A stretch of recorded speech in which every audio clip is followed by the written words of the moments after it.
मैं प्रशांत दुबे इस video class में आप सभी का स्वागत करता हूं।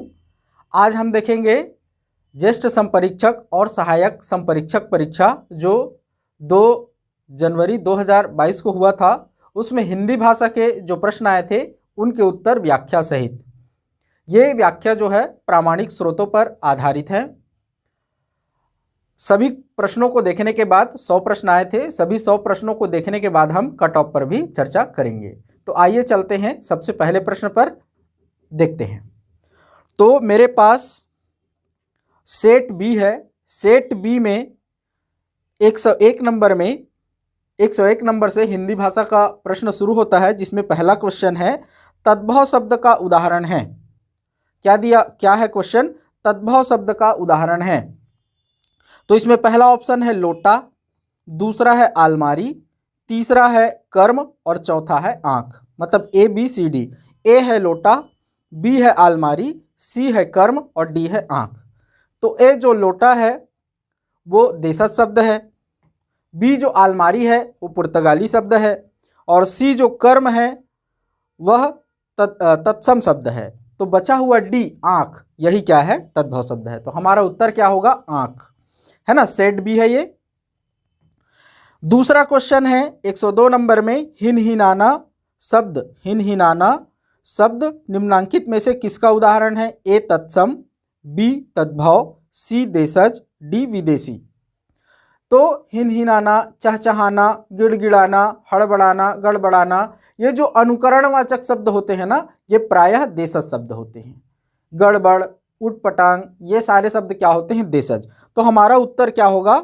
सी, ऑप्शन सी, देशज। तो हिनहिनाना किस प्रकार का शब्द है? देशज शब्द है। ठीक है। 103 क्वेश्चन देखते हैं। निम्नांकित में से विदेशी शब्द का चयन कीजिए। विदेशी शब्द का चयन करना है। ए चश्मा, बी भैंस, सी अगिन, डी चांद। तो देखिए ए चश्मा जो है वो फारसी का शब्द है और यही क्या है? विदेशी शब्द है। बाकी जो बी ऑप्शन है भैंस, ये तद्भव शब्द है जो महिष से बना है ना। सी अगिन, अग्नि से बना है, यह भी तद्भव शब्द है। और डी है चांद, यह भी क्या है? तद्भव शब्द है जो चंद्र से बना है। तो चश्मा, उत्तर ए चश्मा जो है वो क्या है? फारसी का शब्द है, इसलिए वह क्या है? विदेशी शब्द है। 104 में आते हैं। निम्नांकित में से समुच्चरित भिन्नार्थक शब्द युग्म को चुनिए। जो उच्चारण में समान लगे किंतु अर्थ भिन्न भिन्न हो, ऐसे शब्दों को हमें क्या करना है? चूज करना है। ए है धीरे धीरे। धीरे धीरे क्या है? क्रिया विशेषण है, समुच्चरित भिन्नार्थक शब्द नहीं है। ये क्या है? क्रिया विशेषण है। बी हाथों हाथ, इन दोनों में क्या हुआ है? समास हुआ है, तो ये अव्ययी भाव समास का उदाहरण है। सी है अनल अनिल। अनल का अर्थ होता है आग और अनिल का अर्थ होता है वायु। तो हमारा उत्तर क्या है? सी, जो कि क्या है? समुच्चरित भिन्नार्थक शब्द। और डी है घर द्वार। तो घर द्वार क्या है? द्वंद्व समास का उदाहरण है। तो 104 का उत्तर क्या है? ऑप्शन सी, अनल और अनिल। 105 में आते हैं। यह महिला का पर्यायवाची शब्द नहीं है। हमें क्या बताना है? महिला का पर्यायवाची शब्द नहीं है। ठीक है। तो ऑप्शन ए है औरत। औरत, महिला को औरत कहते हैं। बी नारी, महिला को नारी भी कहते हैं। सी पत्नी, पत्नी औरत को कहें जरूरी नहीं है ना। पत्नी वधू को कहते हैं, पतोहू को कहते हैं। नारी को कहें या महिला को कहें ये जरूरी नहीं है।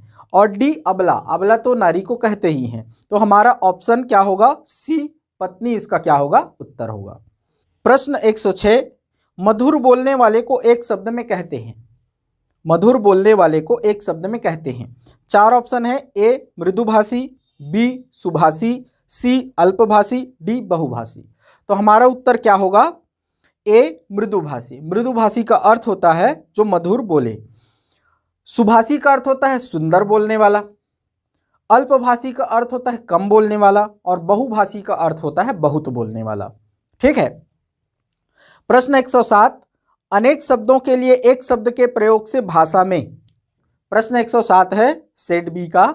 अनेक शब्दों के लिए एक शब्द के प्रयोग से भाषा में ए विस्तार आता है, बी नीरसता आती है, सी कसावट आती है, डी उपर्युक्त सभी। तो देखो ऑप्शन बी जो है वो निरस्ता आती है। तो भाई निरस्ता तो आती नहीं, निरस्ता आती तो इसका प्रयोग नहीं करते, तो इसीलिए ऑप्शन बी नहीं होगा। ऑप्शन डी उपर्युक्त तो सभी नहीं होगा क्योंकि बी तो है ही नहीं। तो बचा क्या, विस्तार आता है, कसावट आती है। तो अनेक शब्दों के लिए एक शब्द के प्रयोग से विस्तार नहीं आता बल्कि संक्षेप होता है। हम एक लंबे वाक्यांश को क्या करते हैं, छोटा करते हैं। तो हमारे पास ऑप्शन क्या बचता है, कसावट आती है। कसावट आती है मतलब उसमें सुदृढ़ता आती है। तो हमारा ऑप्शन उत्तर क्या होगा, सी, कसावट आती है। 108 देखते हैं, दूसरों को पीड़ा पहुंचाना के लिए एक शब्द होगा। दूसरों को पीड़ा पहुंचाना के लिए एक शब्द होगा। तो ए परोपकारी, बी परपीड़क, सी पर उपकारी, डी परिछिद्रान्वेषी। परछिद्रान्वेषी है ना। तो हमारा उत्तर क्या होगा, बी परपीड़क। क्यों, क्योंकि उत्तर ऑप्शन ए जो है परोपकारी, दूसरों पर उपकार करने वाला। ऑप्शन सी पर उपकारी, ये तो गलत है, वर्तनी की दृष्टि से गलत है ये। डी परछिद्रान्वेषी, जो दूसरों में बुराई देखे उसे क्या कहते हैं, परछिद्रान्वेषी। ठीक है, तो हमारा उत्तर क्या होगा, बी परपीड़क। 109 देखते हैं, सार्थक शब्दों का व्यवस्थित समूह जिससे कोई सम्यक अर्थ प्रकट होता है कहलाता है। सार्थक शब्दों का व्यवस्थित समूह जिससे कोई सम्यक अर्थ प्रकट होता है कहलाता है। तो शब्दावली नहीं है, शब्द समूह भी नहीं है क्योंकि अर्थ प्रकट करता है, शब्द समुच्चय भी नहीं है, इसका उत्तर क्या है, वाक्य। ठीक है, 110 में आते हैं, भारतीय टीम के कप्तान सचिन तेंदुलकर ने जोरदार छक्का मारा। भारतीय टीम के कप्तान सचिन तेंदुलकर ने जोरदार छक्का मारा। इस वाक्य में विधेय की पहचान कीजिए, है ना। तो 4 ऑप्शन है, ए भारतीय टीम के कप्तान, बी सचिन तेंदुलकर, सी जोरदार और डी छक्का मारा। तो हमारा उत्तर क्या होगा, डी छक्का मारा। तो सबसे पहले समझते हैं उद्देश्य किसे कहते हैं, विधेय किसे कहते हैं। तो कर्ता या उसके विस्तार को उद्देश्य कहते हैं। जैसे एक उदाहरण से समझते हैं, यहां मोटा लड़का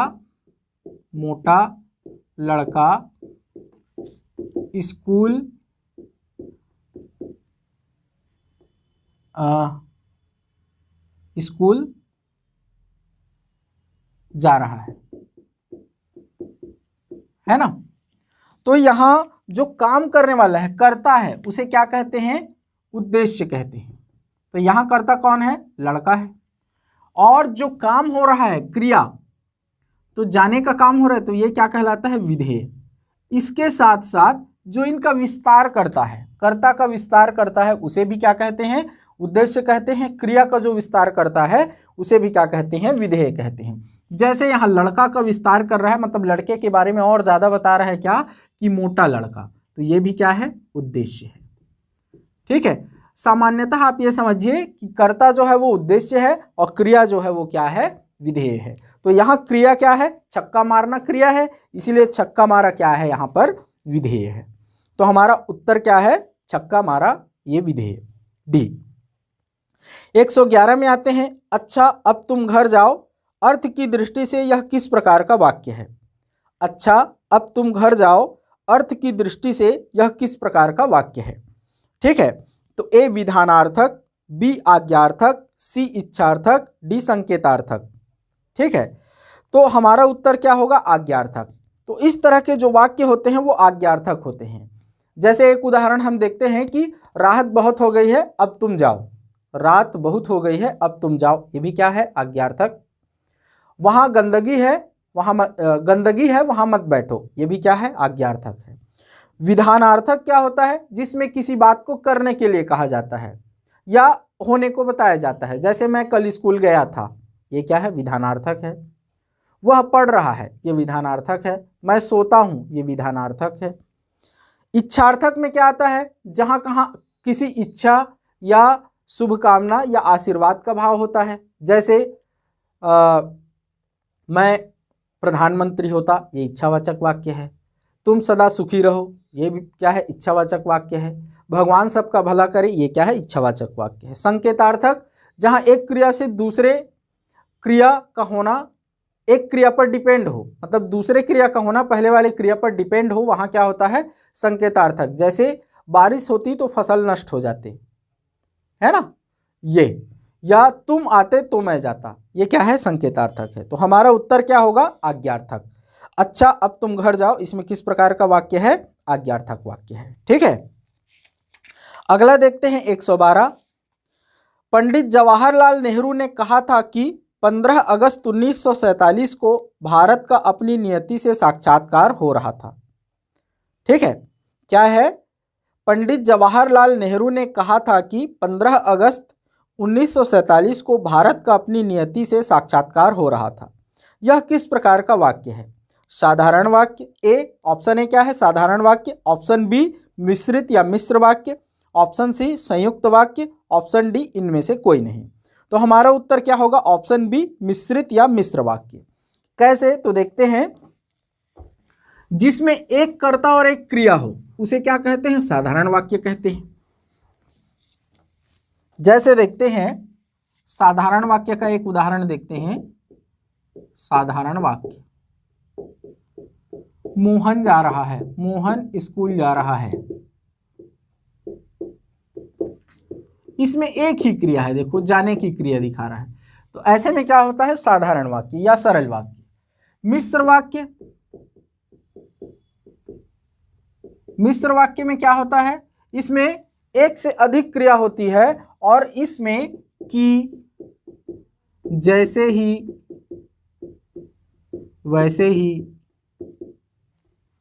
वैसे ही, ज्यों त्यों, है ना, जब तब, इन सब का क्या होता है? प्रयोग होता है। तो देखो इस वाले में ना की आया है, क में छोटी की मात्रा वाला की। कहां पर? पंडित जवाहरलाल नेहरू ने कहा था कि, तो की आया है, मतलब ये कैसा है? मिश्र वाक्य है। ठीक है, संयुक्त वाक्य में क्या होता है? संयुक्त वाक्य में क्या होता है? संयोजक अव्यय आता है, और, तथा, एवं, इसलिए, अतः, ये सब जहां आते हैं ना, वहां क्या होता है? संयुक्त वाक्य होता है। तो इस वाक्य में क्या है?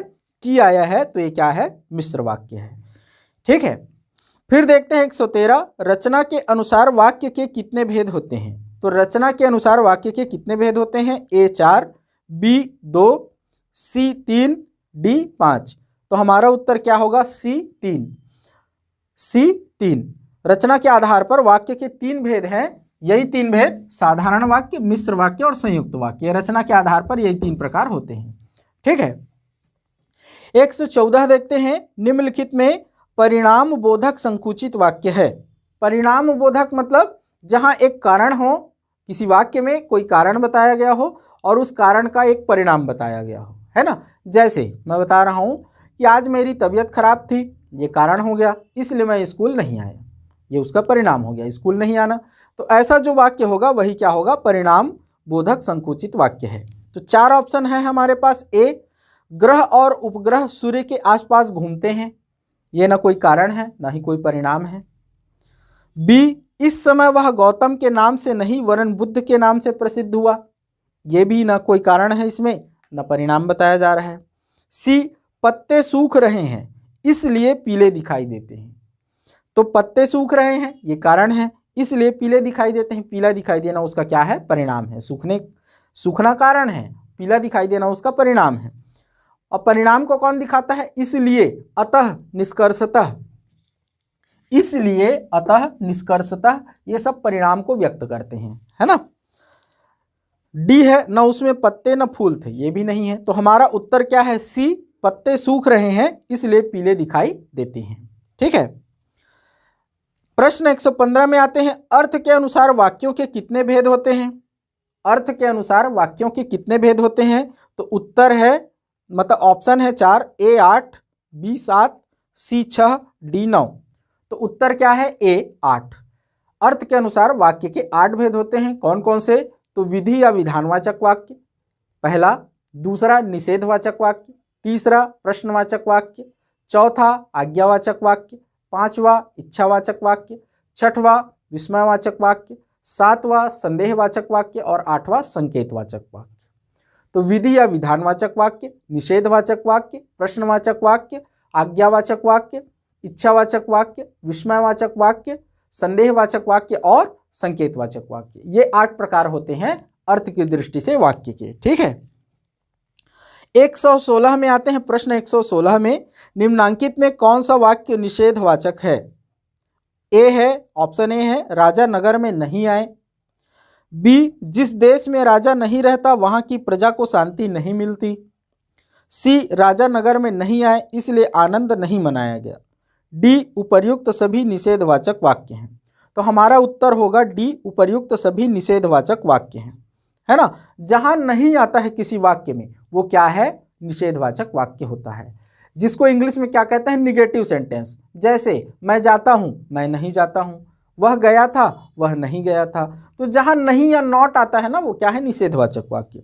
तो तीनों क्या है? निषेधवाचक वाक्य, इसलिए हमारा उत्तर डी होगा, उपर्युक्त सभी निषेधवाचक वाक्य हैं। यह क्वेश्चन कामता प्रसाद गुरु के हिंदी के पुस्तक से आया हुआ है, आप वहां देख सकते हैं। ठीक है, 117 देखते हैं। शुद्ध वाक्य का चयन कीजिए। मैं बुधवार के दिन उपवास नहीं करता, इसको लिखते हैं तब समझ में आएगा, है ना, बिना लिखे समझ में नहीं आएगा।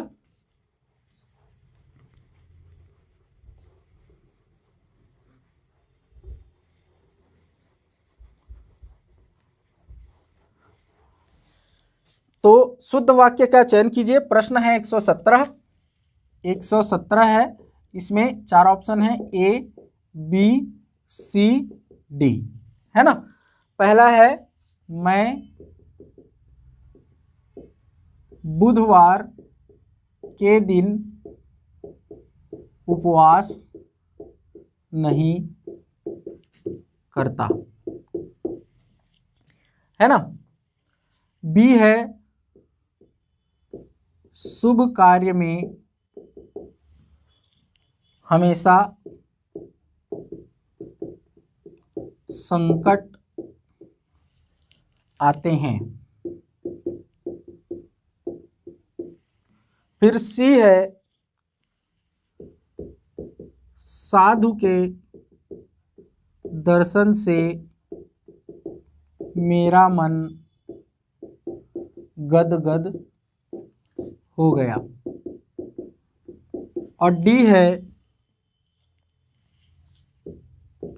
देश में अराजकता बढ़ रही है। ठीक है, तो इन 4 ऑप्शन में से हमारा उत्तर क्या होगा? डी होगा, ये सही है, देश में अराजकता बढ़ रही है। शुद्ध वाक्य का चयन करना है हमको। ये अशुद्ध है, कैसे? मैं बुधवार के दिन, तो वार और दिन, वार का अर्थ भी दिन होता है और दिन का अर्थ भी क्या होता है? दिन होता है। तो एक ही अर्थ प्रदान करने वाले 2 शब्दों का एक साथ प्रयोग नहीं किया जाता है, इसलिए यहां क्या होगा? मैं बुधवार को उपवास नहीं करता, है ना। मैं बुधवार को हो जाएगा, ये दिन हट जाएगा, इसके जगह में को हो जाएगा। शुभ कार्य में हमेशा संकट आते हैं, तो संकट नहीं होता, क्या होता है? बाधाएं। शुभ कार्य में हमेशा बाधाएं आती हैं। बाधाएं स्त्रीलिंग है, इसलिए क्या होगा? आती हैं, बाधाएं आती हैं। तो ये भी अशुद्ध है। साधु के दर्शन से मेरा मन गदगद हो गया, तो साधु के दर्शन से मेरा मन नहीं, बल्कि क्या हो जाएगा?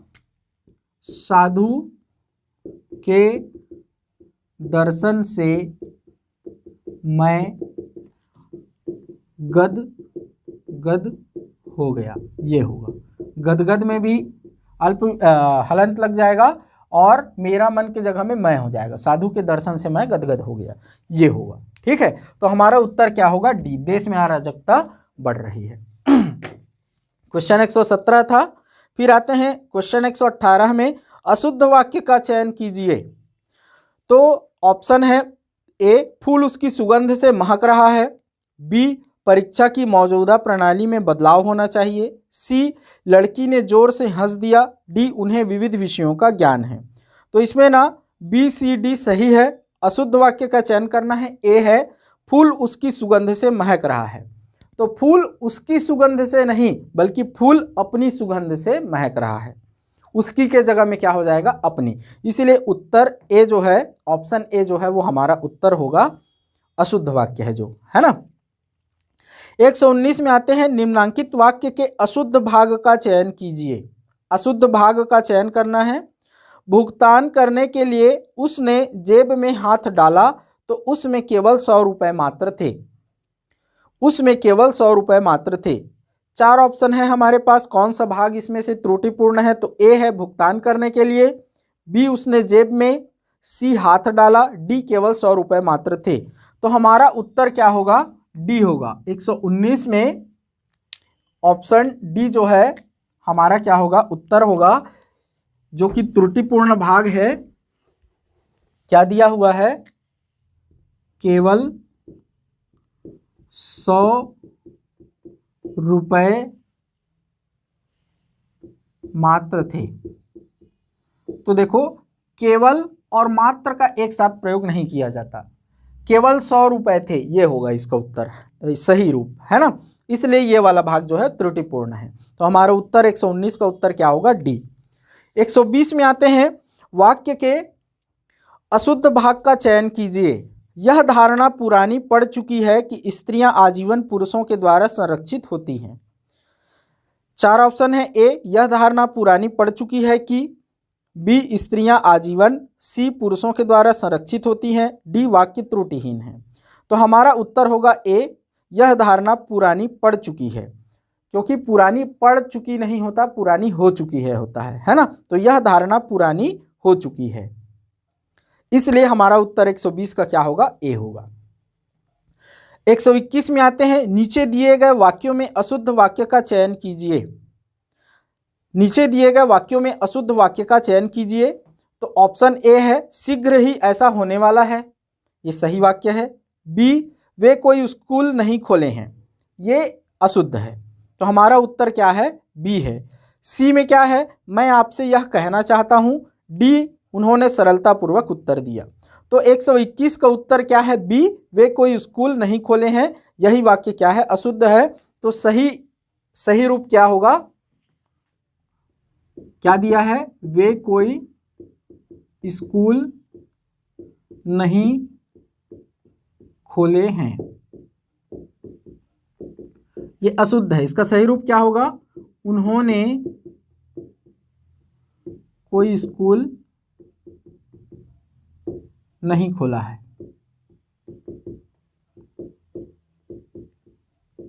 ये होगा।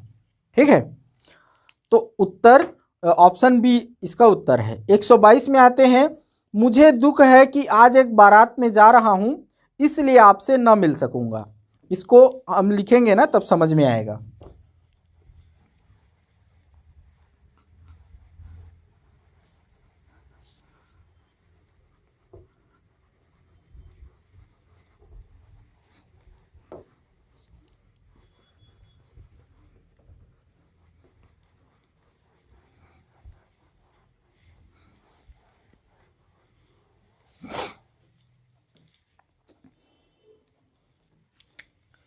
लिखते हैं, मुझे दुख है कि आज एक बारात में जा रहा हूं,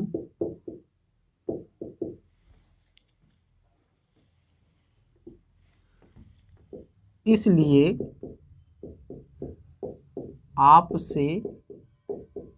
न मिल सकूंगा।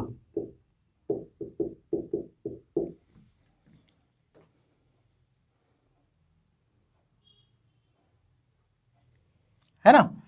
इसमें पूछ रहा है,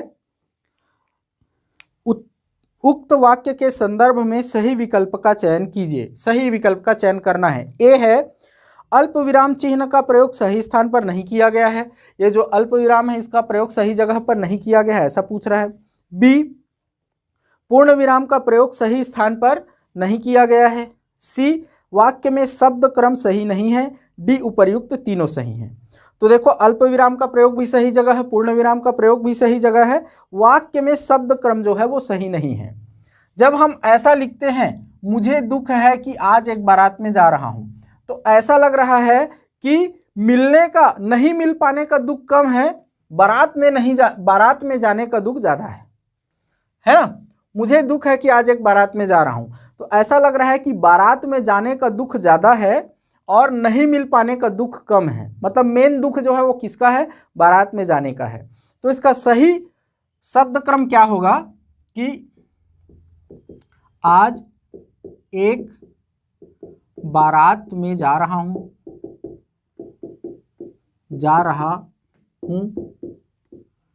इसलिए दुख है नहीं होगा, खेद है होगा, इसलिए खेद है कि आपसे ना मिल सकूंगा, ये होगा इसका सही रूप। ठीक है, आज एक बारात में जा रहा हूं इसलिए खेद है कि आपसे ना मिल सकूंगा। तो अब लग रहा है कि खेद किसके लिए है, ना मिल पाने का खेद है ना। तो किस प्रकार का दोष है इसमें, वाक्य में शब्द क्रम सही नहीं है। तो हमारा उत्तर क्या होगा, सी होगा, 122 का सी, वाक्य में शब्द क्रम सही नहीं है। ठीक है, 123 में आते हैं, दिए गए विकल्पों में से अशुद्ध वाक्य का चयन कीजिए। दिए गए विकल्पों में से अशुद्ध वाक्य का चयन करना है। तो ए है, सभी श्रेणी के लोग वहां आए थे। बी, लड़का अच्छी चाल चलता है। सी, तुम मेरी मदद पत्थर करोगे। डी, हिंसक जीव मुझे क्या मारेंगे। तो इसका उत्तर होगा ए, बाकी तीन सही हैं। 123 का ए, 123 का ए क्या है, सभी श्रेणी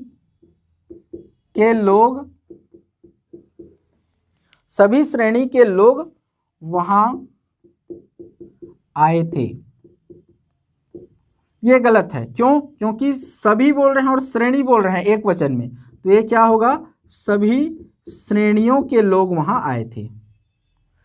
क्यों ऐसा कह रहा हूं, क्योंकि हरदेव बाहरी की जो हिंदी की पुस्तक है उसमें इससे मिलता जुलता उदाहरण दिया हुआ है। देख लेते हैं कौन सा उदाहरण है, उदाहरण देखते हैं।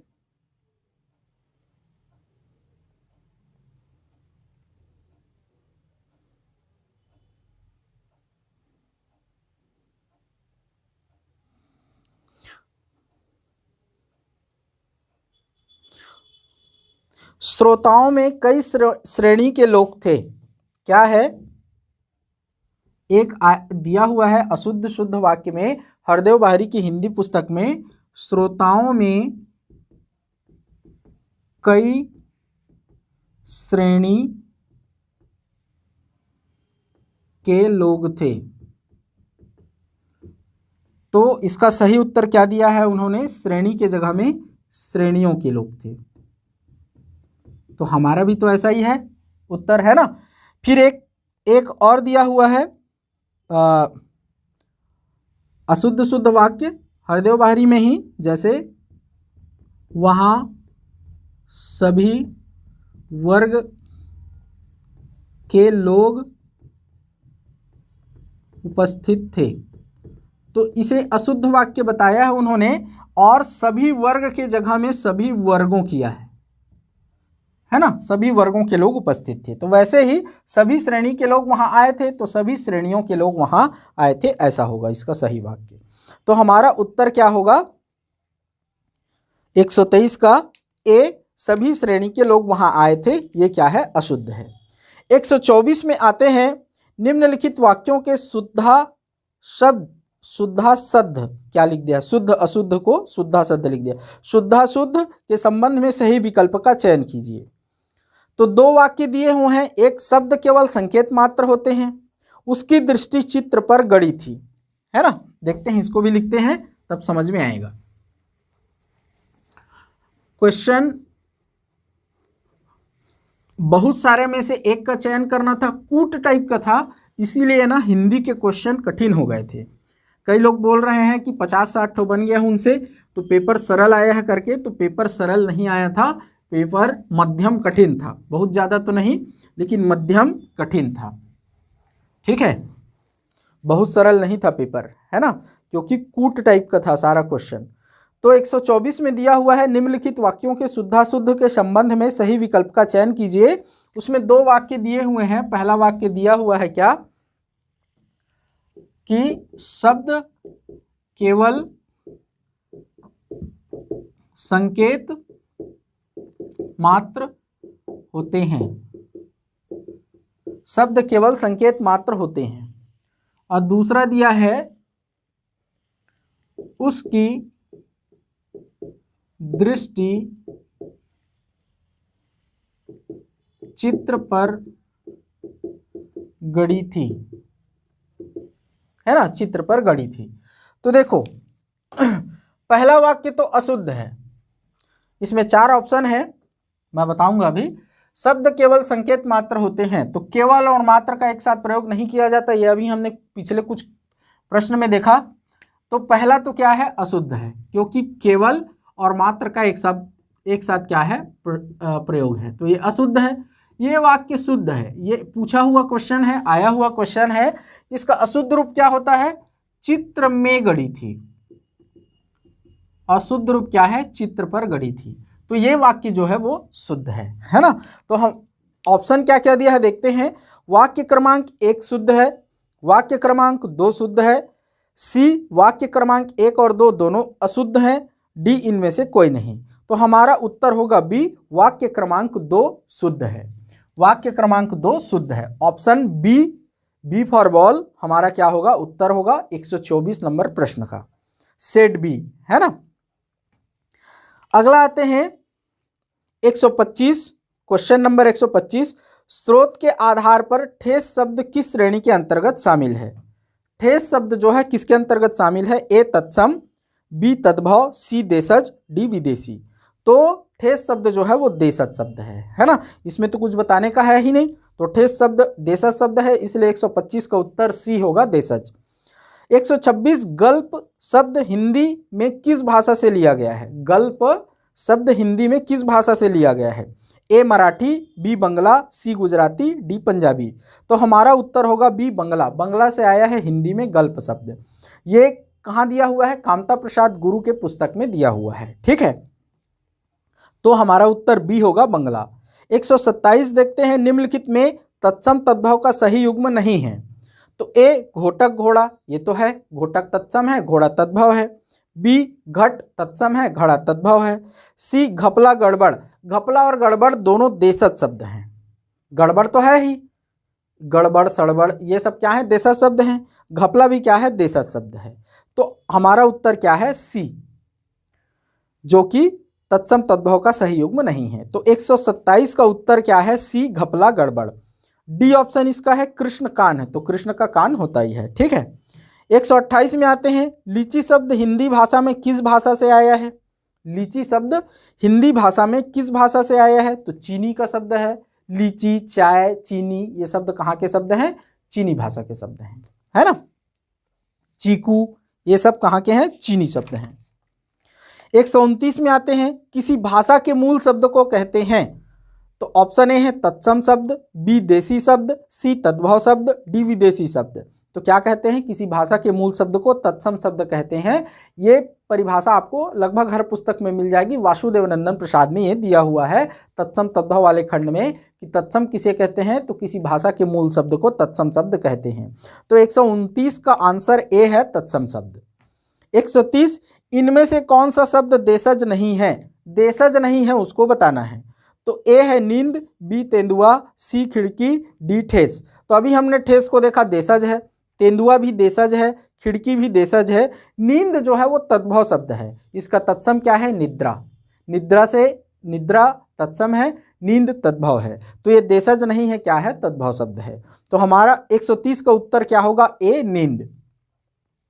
131 में आते हैं, अपील शब्द किस भाषा से संबंधित है। 131, अपील शब्द किस भाषा से संबंधित है। ए उर्दू, बी फारसी, सी अरबी, डी अंग्रेजी।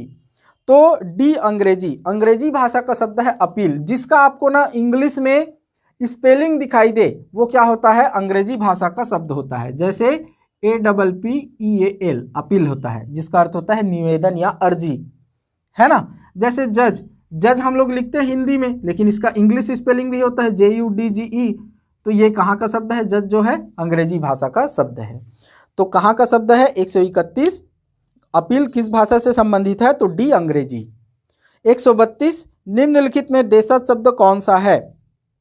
ए दुकान, तो दुकान फारसी का शब्द है। बी नशा, नशा अरबी का शब्द है। सी डिबिया, डिबिया ही देशज शब्द है। डी मलाई, मलाई फारसी का शब्द है ना। तो 132 निम्नलिखित में देशज शब्द कौन सा है, तो उत्तर सी डिबिया। 133 में आते हैं, नीचे दिए गए शब्दों में एक शब्द अग्नि का पर्यायवाची है, वह शब्द है। अग्नि का पर्यायवाची शब्द कौन सा है, ऐसा पूछा है 133 नंबर में। तो ए क्षिति, क्षिति मतलब धरती, ये धरती का पर्याय है। बी दामिनी, दामिनी मतलब बिजली, ये बिजली का पर्याय है, विद्युत, है ना। सी जुन्हाई, जुन्हाई मतलब चंद्रिका, चांद की जो रोशनी है उसे चंद्रिका कहते हैं, तो जुन्हाई चांदनी का क्या है, पर्याय है। डी कृषाणु, कृषाणु ही क्या है, अग्नि का पर्याय है। तो 133 का उत्तर डी कृषाणु। 134 में आते हैं, नीचे दिए गए शब्दों में प्राचीन शब्द का विलोम शब्द चुनिए। प्राचीन का विलोम बताना है 134 नंबर क्वेश्चन में।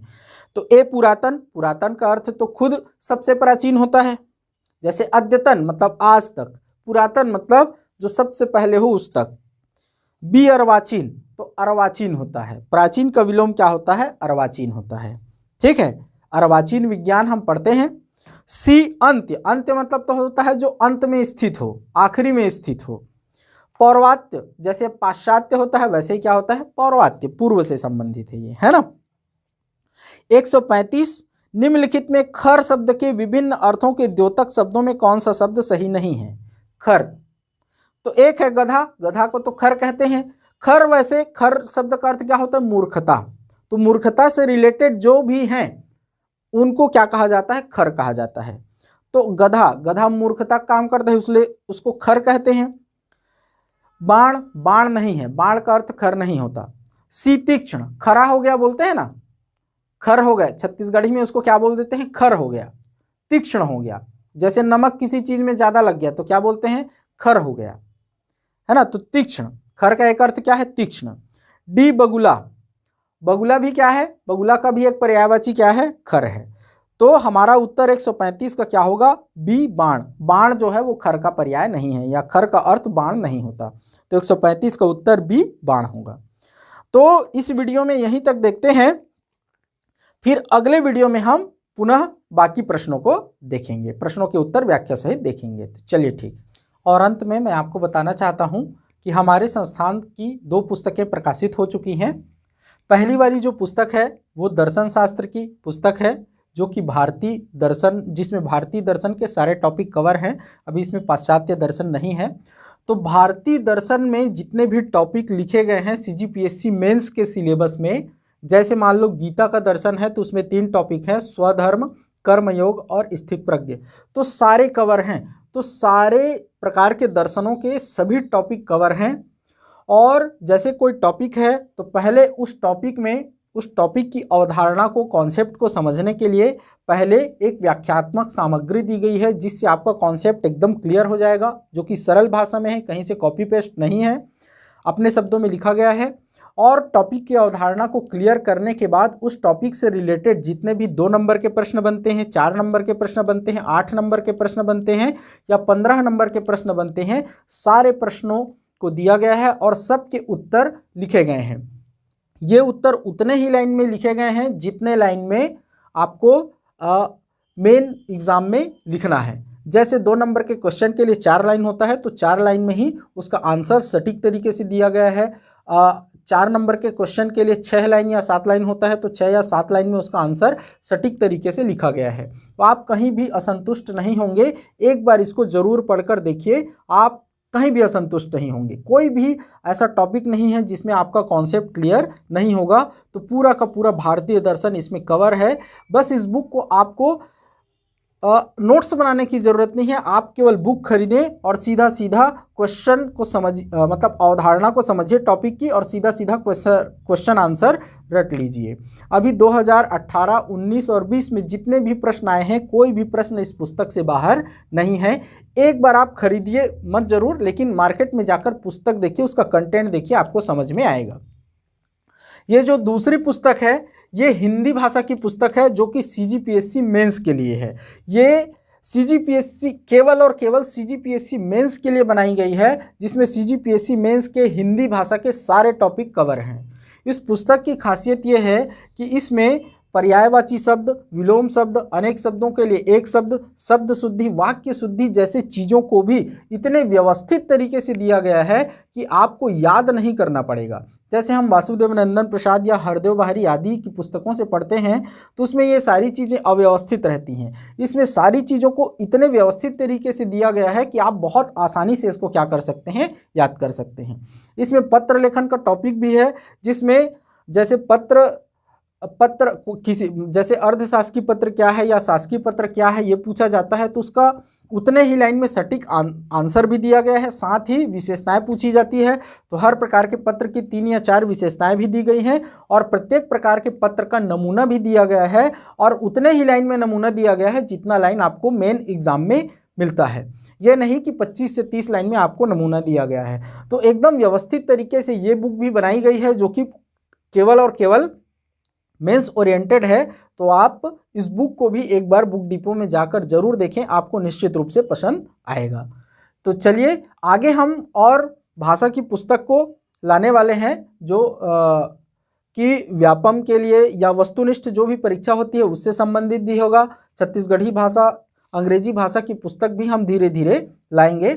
साथ ही दर्शन शास्त्र का सेकेंड पार्ट भी जल्द ही आने वाला है। कि हमारी संस्थान में व्यापम या कोई भी वनडे एग्जाम से रिलेटेड या CGPSC प्री और मेंस से रिलेटेड भाषा की, जिसमें हिंदी भाषा, अंग्रेजी भाषा और छत्तीसगढ़ी भाषा के रिकॉर्डेड वीडियो क्लासेस उपलब्ध हैं, जिनके डेमो भी उपलब्ध हैं। ये रिकॉर्डेड वीडियो क्लासेस जो हैं अभी तक के आए हुए सारे प्रश्नों को कवर करते हुए बनाए गए हैं।